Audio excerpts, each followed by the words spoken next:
Hello. So I'm going to teach people on how to use my little invention that I built.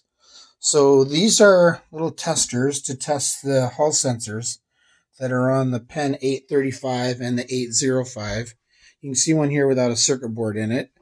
And right behind the wheel here, right in here, it's kind of hard to see down in here, there's a little cubby hole for the sensor cable if you follow that through.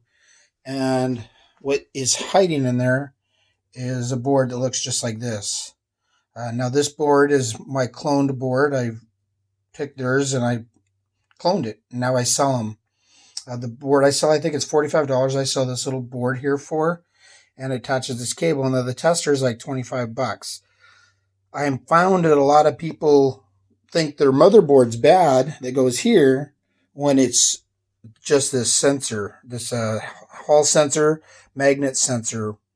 Hall sensor is a technical term for a magnetic sensor.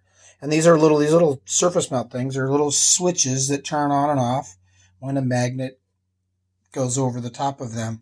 So I have a bad one and a good one. As you can see, they just plug in, but you just pull that tab out of there, and that's how if I get a good photo, they just plug in like that. And up here, don't even have to take it out of the machine with my little sensor. You just put that 9-volt battery. So your board in here, you just slide that out, you slide that in, and you don't have to take all that other stuff apart to transmission. In order to get that out of there, you have to take the wheel off. You have to take the transmission out.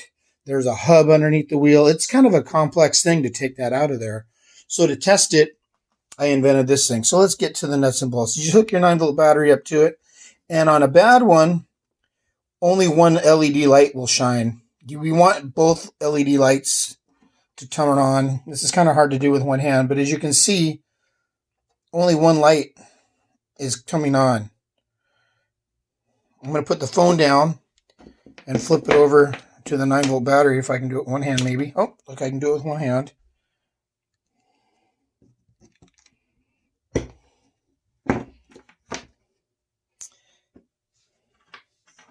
And you can see with this one here, now that I do it, it's kind of hard to see because it wants to roll around on the cables. Let me try to screw this a little bit. There. If I hold this, you can see both the LED lights come on as I run the magnet over it. See, it's hard to do with one hand here, but I'm shining the magnet over this. Now, if you do a South Pole magnet, that turns the LEDs on, and the North Pole magnet will turn the LEDs off. And that tells you that it's working correctly. So if you do the same thing, now let's go over here to the one mounted in my little vise. I'm going to get a bat of focus here while I hook this battery up to it. I'm not a video editor. I don't really know how much to edit videos and stuff. So now you'll see this will be a good working unit. I'll just let it dangle there. You can see the battery dangling and the LED. Loosen your clutch up and just go by hand and rotate it. It doesn't matter which direction, but you'll see both LEDs come on. If both LEDs do not light in this type of a format, then you have a bad